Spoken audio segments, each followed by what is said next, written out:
So Dirk, could you please share your thoughts with us?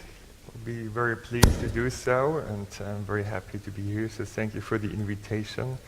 I'm of course the youngster here among all of us, and that scares me a little bit. So His Holiness has already reported about this century of violence, and I'd like to give a scientific view in it. And in some sense, I'm also representing over here the future and information communication technology. That's why hopefully I'm allowed to use your computer. Some of the ideas that I'm sharing here with you, I have not shared with anybody else so far.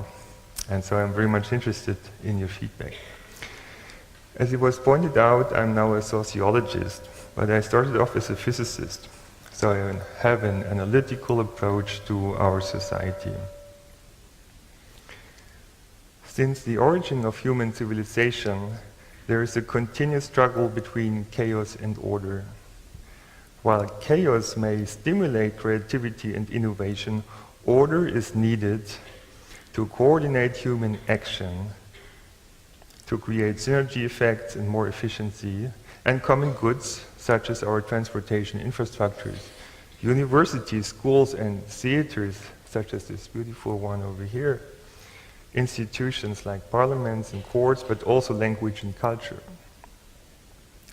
However, according to Hobbes, civilization started with everyone fighting against everybody else.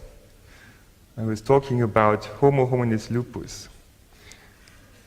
Even today, civilization is highly vulnerable, as the outbreak of war in former Yugoslavia has shown, but also the situation in many countries today, particularly after natural disasters, but also think of the drug war in Mexico, for example. So, on the one hand, we are struggling with conflicts, and these are the results of suppression and lack of participation, and of sanctioning people, suppressing people who are not part of the mainstream culture. On the other hand, we are suffering of many social dilemmas, such as the exploitation and destruction of our environment, global warming, overfishing, tax evasion, exploitation of social benefit systems, and other tragedies of the commons.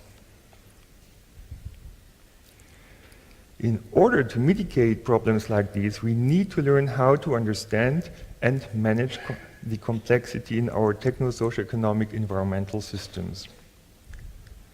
And for this, we need to think out of the box.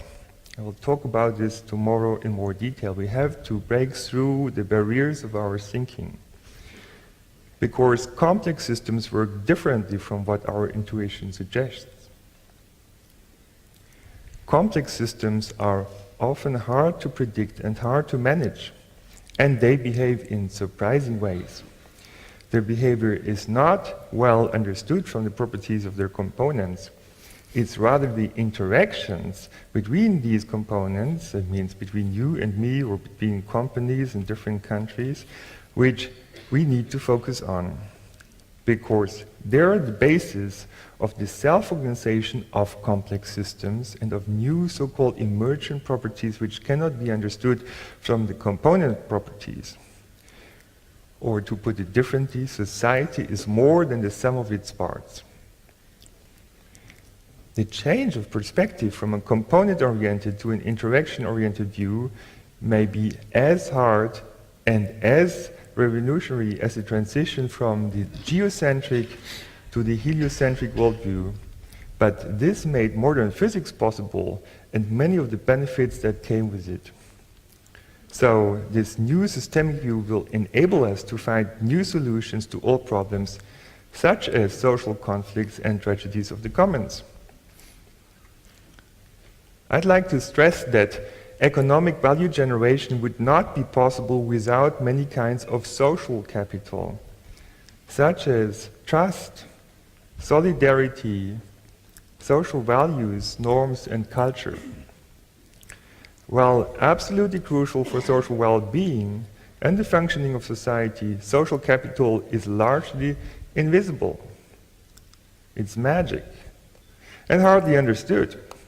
We know, however, that it is the result of our social network interactions. Unfortunately, social capital may be damaged or exploited, as the environment may be damaged and exploited. Hence, we need to learn how to value and protect social capital.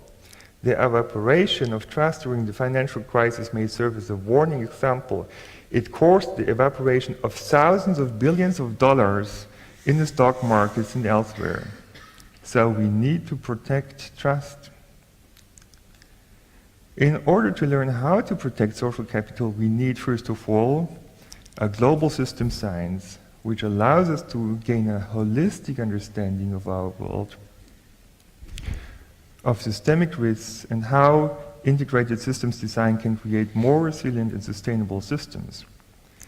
Changing interactions in the system can mitigate problems, since the current kinds of interactions are obviously causing them. In fact, unstable interactions cause problems such as tragedy of the commons, segregation, conflict, revolutions and wars, and all the cascading effects causing extreme events and disasters. Moreover, our global markets are constructed in a way that ethical behavior tends to have a competitive disadvantage. And that's why ethical behavior has so hard times to survive and spread. However, we may understand such systemic instabilities as situations in which a situation gets out of control even if everyone is trying to do his or her best. Take dense but continuous traffic flow on a circular road as example. Sooner or later, the traffic flow will break down, creating a traffic jam, although everybody tries to avoid it. In other words, systemic instabilities make systems largely uncontrollable. But that can be changed to some extent. Societies have found many ways to create social order.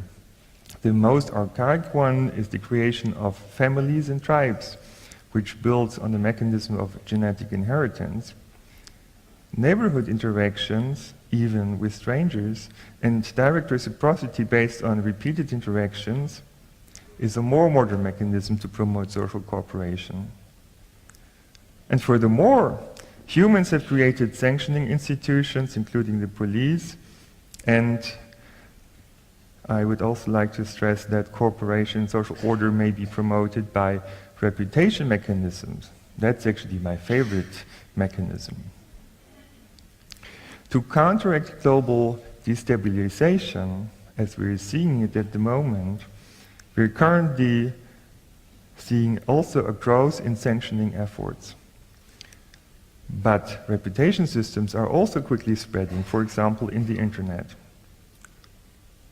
So to stabilize our ever more complex systems, we will have to integrate decentralized management elements into our management approaches, basically building on the principles of self-organization.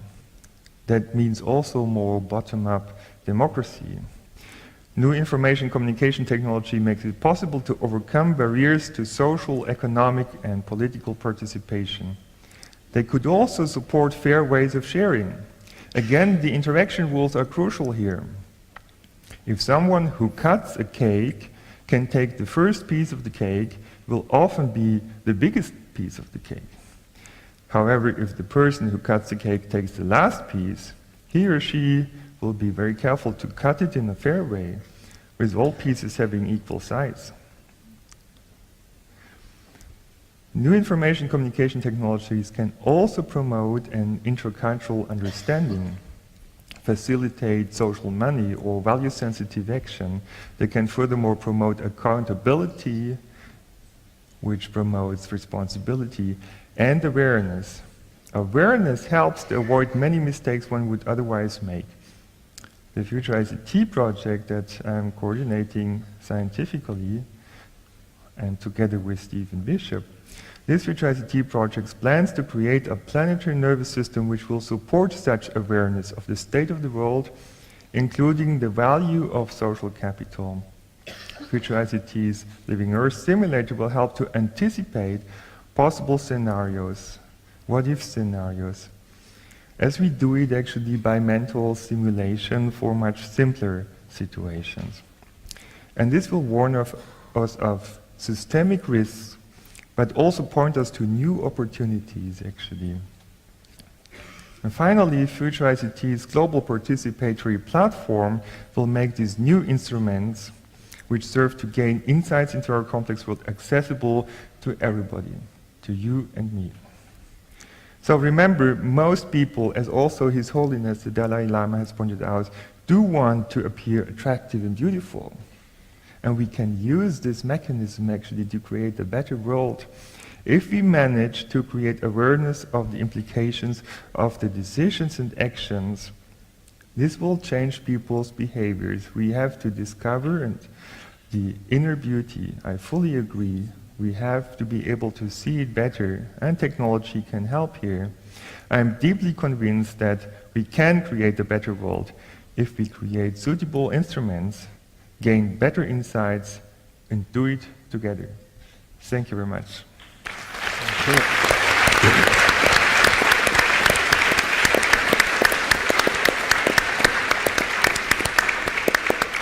Thank you.